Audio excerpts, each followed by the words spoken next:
ना ही कहीं से किसी भी टाइप की कोई क्लास ली है, तो आखिर हमने हिंदी सीखी कैसे? आप में से कई लोग इसका आंसर ऑलरेडी जानते होंगे कि हमने एक एनवायरमेंट के थ्रू इस लैंग्वेज को सीखा है। आप सभी एकदम करेक्ट है कि हमने हिंदी के एनवायरमेंट से इस लैंग्वेज को सीखा है। तो किसी भी लैंग्वेज को सीखने के लिए जो हमारा एनवायरमेंट है वो बहुत ही ज्यादा इम्पोर्टेंट होता है, क्योंकि अगर आप अपनी बात करें या मेरी बात करें तो हम लोग बचपन से ही हिंदी के एनवायरमेंट में पले और बड़े हैं, इसीलिए हमें हिंदी सीखनी नहीं पड़ी, वो हम अपने एनवायरमेंट के थ्रू, यानी हमें किसी क्लास में जाके या कहीं भी किसी कोचिंग में फीस देके इस लैंग्वेज को सीखना नहीं पड़ा, क्योंकि हमारे आसपास का जो माहौल है वो हिंदी का ही है और इसी वजह से हमने हिंदी लैंग्वेज को सीखी है। तो आज की क्लास जो है वो बहुत ज्यादा इम्पोर्टेंट है उन सभी बच्चों के लिए जो इंग्लिश को सीखना चाहते हैं, but because of one reason वो स्टॉप कर देते हैं। वो ऐसा कहते हैं कि मेरा जो घर का एनवायरमेंट है वहाँ कोई इंग्लिश बोलता नहीं, वो क्या करते हैं, वो एक अच्छे एनवायरमेंट का वेट करते हैं। लेकिन आज की क्लास में मैं आपको बताऊंगी कि किस तरीके से आप अपने आसपास का एनवायरमेंट जो है वो इंग्लिश का एनवायरमेंट बना सकते हैं। और डे 1 की वीडियो में मैं आपको ये सारी इसीलिए बता रही हूँ, ये सारी चीजें इसीलिए बता रही हूँ ताकि आप जो है फर्स्ट डे से ही इन चीजों को फॉलो करें और आपकी जो ग्रोथ हो, यानी आप जो इंग्लिश सीखो वो डे 1 से ही स्टार्ट हो जाए, ना कि आपको कोई भी चीजें जो है वो एकदम रट के याद करनी पड़े। तो आपको पढ़ना तो है ही, साथ ही साथ प्रैक्टिकल यूज भी करना है, जिसके लिए मैं आज आपको बताऊंगी कि आप एक एनवायरमेंट के थ्रू कैसे किसी भी लैंग्वेज को सीख सकते हैं। चलिए अब बात करते हैं कि एक एनवायरमेंट, यानी कि एक अच्छा एनवायरमेंट किसी भी लैंग्वेज को सीखने के लिए किस प्रकार से इम्पोर्टेंट होता है। देखते हैं कि एनवायरमेंट के थ्रू हम किस तरीके से अपनी इंग्लिश लैंग्वेज जो है यानी इंग्लिश स्पीकिंग उसको हम सीख सकते हैं।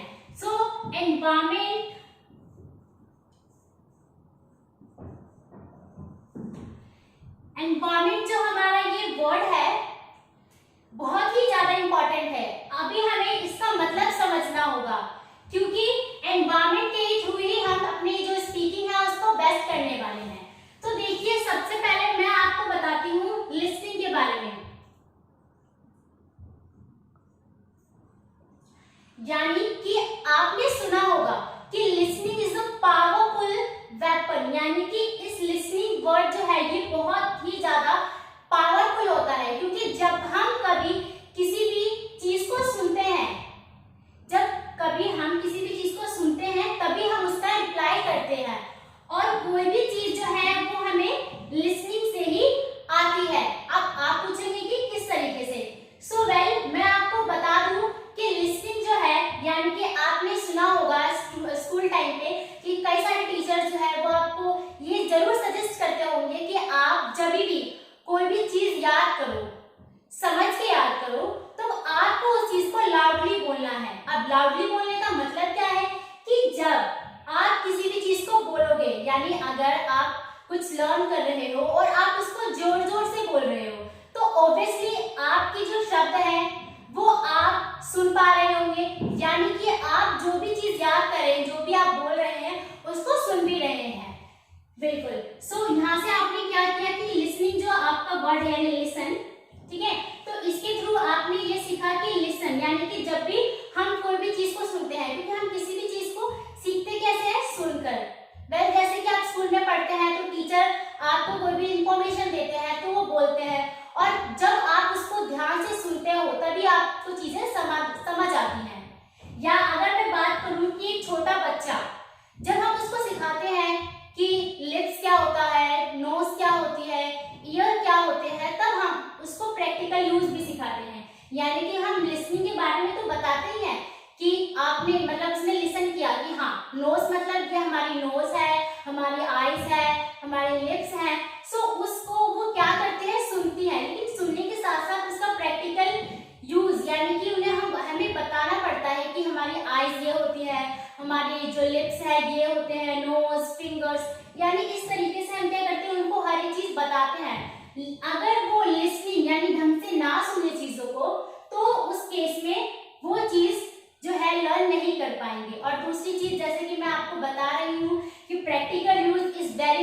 इम्पोर्टेंट। क्यों? क्योंकि अगर मैं आपको बोलूं कि एप्पल जो है APPLE एप्पल, सब लोग जानते ही होंगे, इट्स नेम ऑफ फ्रूट, ये फ्रूट का नेम है। अगर आपको इसकी स्पेलिंग पता है और आपको ये नहीं पता, आपको ये भी पता है कि ये फ्रूट है, लेकिन आप ये नहीं जानते कि ये दिखता कैसे है, तो आप फ्यूचर में उसका यूज कभी कर ही नहीं पाओगे। ये बहुत बेसिक सी चीज है जो आपको पहले से ही पता होगी। सो लिसनिंग को आपने समझा कि किस तरीके से लिसनिंग ये इम्पोर्टेंट है। और एक और चीज मैं बता दूं इसको क्लियर करने के लिए कि एक बार जो है मतलब एक रियल इंसिडेंट है कि दो फ्रेंड्स होती है, वो जाती है मूवी देखने के लिए। सो उस केस में उनसे कोई पर्सन जो है वो पूछता है कि मतलब जो मूवी की टिकट लेने की बात होती है तो उसमें लाइन लगी होती है, तो आपको पता होगा कि लाइन को हम क्यू कहते हैं। तो किसी पर्सन ने उससे पूछा कि आर यू इन क्यू, तो उस केस में उस लड़की को उसका मतलब नहीं पता था कि आखिर क्यू का मतलब होता क्या है, और इसी वजह से मतलब अब उस चीज को समझ नहीं पाई, लेकिन उसने ध्यान से सुना। उस केस में उसने क्या किया, उस वर्ड को ध्यान से सुना कि जो क्यू है, किसी पर्सन से कि उसने क्यू बोला। अब वो जब अपनी फ्रेंड के पास आती है जो कि उसे काफी दूर जो है वो बैठी होती है, ठीक है, और वो उससे पूछती है कि क्यू का मतलब क्या होता है, तो उसकी फ्रेंड ने उसको बताया, जिसको कि जो पहले से ही जानती थी इसका मतलब, कि उसका मतलब होता है लाइन। तो यही से उसने अपनी लिसनिंग पावर का बहुत बेस्ट यूज किया और उस वर्ड को याद रखा। सबसे बड़ी बात है उस चीज को याद रखना, यानी उसने किया क्या होगा कि सबसे पहले उसने इस वर्ड को सुना होगा, यानी क्यू जो वर्ड है उसने सुना, और उसके बाद उसको रिपीट तो किया ही होगा, क्योंकि अगर वो रिपीट नहीं करती तो वो अपनी फ्रेंड से पूछ नहीं पाती कि आखिर ये वर्ड है क्या। तो उसने सबसे पहले सुना, ठीक है, और उसके बाद उसने रिपीट किया उस चीज को बहुत ही अच्छे से। उसने उसको एक कम से कम कुछ बार तो रिपीट किया ही होगा, ताकि वो नेक्स्ट टाइम जो है किसी से पूछ पाए और फ्यूचर में कभी वो ऐसी गलती ना करे। यानी कि उसने इस इंग्लिश के एनवायरनमेंट से, मतलब अगर बात करें, यानी उस पर्सन ने अगर ये वर्ड यूज नहीं किया होता तो शायद ये इस वर्ड को ना सीख पाती, ठीक है। तो इस तरीके से आपने दूसरी चीज देखी है, रिपीट, यानी लिसनिंग के बाद रिपीट करना इज वेरी इंपॉर्टेंट। एंड जो तीसरी चीज है वो है स्पीक, यानी कि बोलना। यानी उसने लिसन तो किया ही केयरफुली, उसने फिर रिपीट भी किया, लेकिन अब रिपीट के थ्रू उसने क्या किया, उसको बोला भी। स्पीक यानी कि उसको बोल के पूछा, यानी कि इसके थ्रू उसने इस चीज को लर्न भी कर लिया एक तरीके से, और अच्छे से समझ भी गई कि इसका क्या मतलब होता है। तो देख रहे होंगे आपकी इस एनवायरनमेंट का क्या मतलब है, किस तरीके से किसी भी एनवायरनमेंट से, कहीं कल को अगर हम कहीं बाहर जाते हैं और कोई भी इंसिडेंट हमारे साथ होता है तो हम उस एनवायरनमेंट से भी कुछ ना कुछ सीख सकते हैं। क्योंकि आज के डेट में ऐसे कई सारे लोग हैं जो अपनी नॉर्मल बातों में भी इंग्लिश वर्ड्स का, इंग्लिश सेंटेंसेस का बहुत ज्यादा जो है वो यूज करते हैं। तो अभी आप समझ पा रहे होंगे कि किस तरीके से एक एनवायरनमेंट को हमने इतना डीपली समझा कि लिसनिंग यानी लिसन करना किस चीज को, फिर रिपीट करना एंड देन उसको बोलना, ठीक है। तो आपका ये है, ये भी जो मैंने आपको चीजें बताई वो आपका ऐसा गोल्डन फॉर्मूला हो सकता है, और आप इसको फॉलो करो, so you can be like good speaker in your future, अगर आप इन चीज को फॉलो करते हैं। सो आपको ये सारी चीज समझ आई होंगी। अब मैं आपको बताऊंगी कि किस तरीके से आप इंग्लिश का एनवायरनमेंट जो है वो क्रिएट कर सकते हैं, और आपको किसी चीज के लिए कुछ वेट करने की जरूरत नहीं है, और आप जो है रेडी हो जाइए और स्टार्ट करिए अपनी क्लास को, और मेरे साथ आप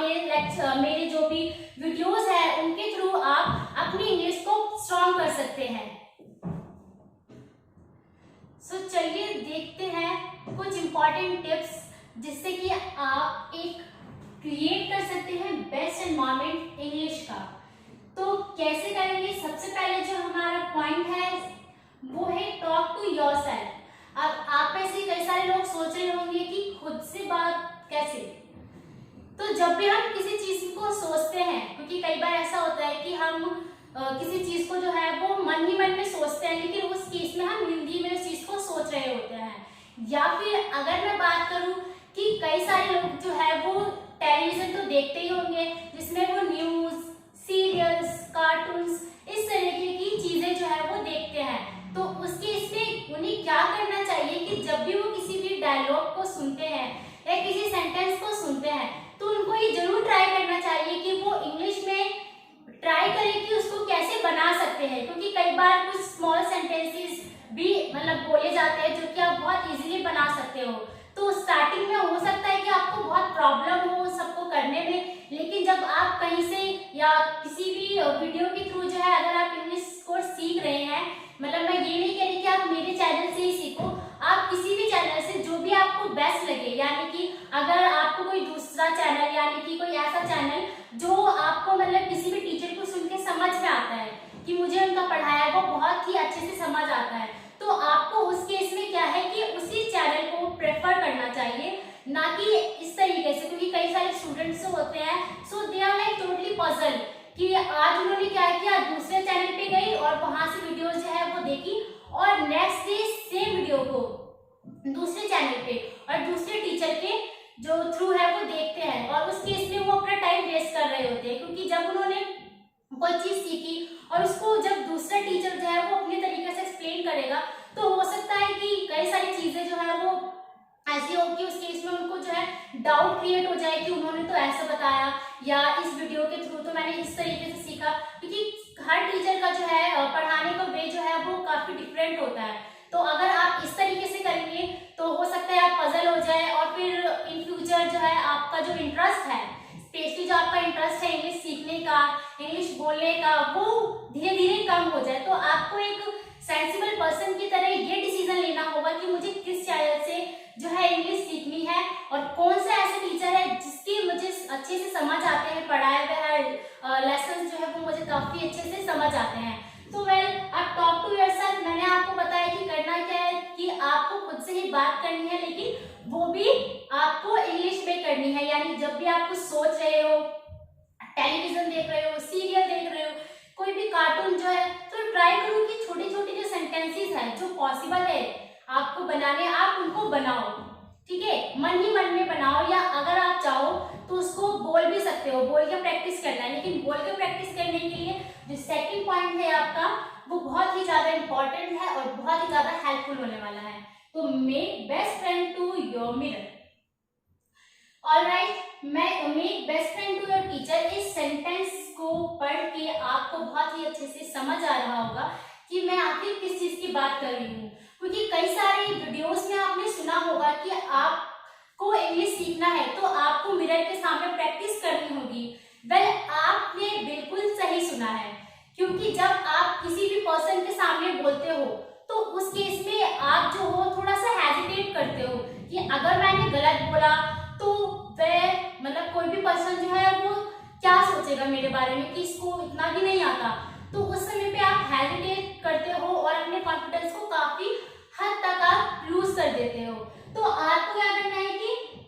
आपका जो मिरर है उसके सामने आपको प्रैक्टिस करनी है, क्योंकि बेस्ट फ्रेंड का मतलब कि आप समझ रहे होंगे कि आपको उसके एकदम उसका इतना अच्छे से यूज करना है कि आप उसके सामने जाओ, बोल के प्रैक्टिस करो। तो आप एक और चीज नोटिस करोगे कि जब भी आप बोलोगे तो आप ये पाओगे कि आप स्पोकन पार्ट तो इम्प्रूव कर ही रहे हो, लेकिन आपके जो एक्सप्रेशंस है, यानी कि जब आप बोल रहे हो अपने आप को मिरर में देख के, तो आपका जो एक्सप्रेशंस है, हैंड मूवमेंट्स कह लो या फिर आपका आई कांटेक्ट कह लो, ये सारी चीजें जो है वो भी आप साथ ही साथ जो है इम्प्रूव कर पाओगे। तो बहुत ही बेस्ट जो है आइडिया है ये, जिसके थ्रू आप जो है अपने इंग्लिश में जो है इम्प्रूवमेंट ला सकते हो। Next, move to the third one, जो आपका है friends who know better English, यानी कि वो फ्रेंड जो इंग्लिश को जानते हैं, यानी कि इंग्लिश बोलना जिनको आता है, उनके थ्रू भी आप इसको सीख सकते हो, क्योंकि वो आपको हेल्प करेंगे इस एनवायरनमेंट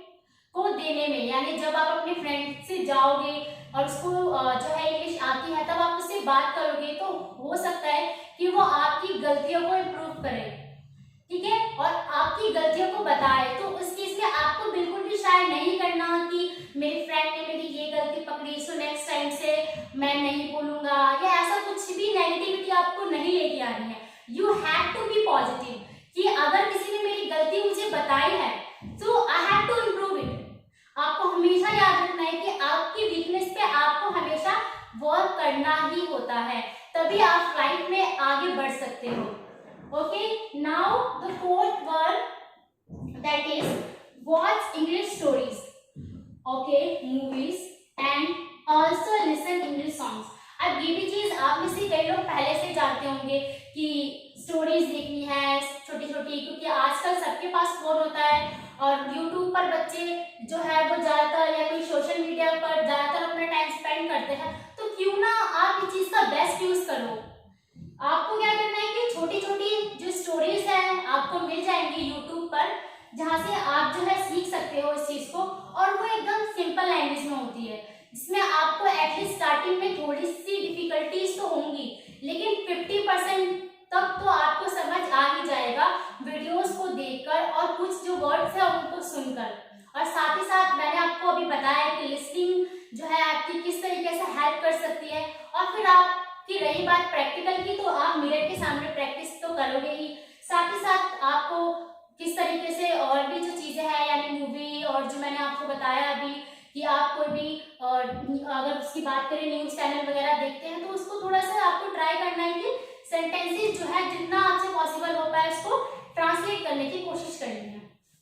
ओके, नेक्स्ट मैंने आपको बताया मूवीज भी अगर आप चाहो तो देख सकते हो, इंग्लिश में काफी सारी मूवीज हैं, ठीक है. And also listen English songs, और आप इंग्लिश सॉन्ग्स को भी सुन सकते हो, ठीक है, ताकि आप जो है वर्डिंग्स वगैरह जो है उसको सुनो और उसका यूज भी कर पाओ. नेक्स्ट जो आपका है वो है WhatsApp chat and story. Well, आज के डेट में बहुत सारे ऐसे स्टूडेंट्स हैं, बहुत सारे ऐसे लोग हैं जो व्हाट्सएप तो यूज करते ही हैं. तो आप जब किसी भी टाइप में मतलब किसी से अपने फ्रेंड से बात करते हो तो आप टाइप करते हो, वो भी हिंदी में.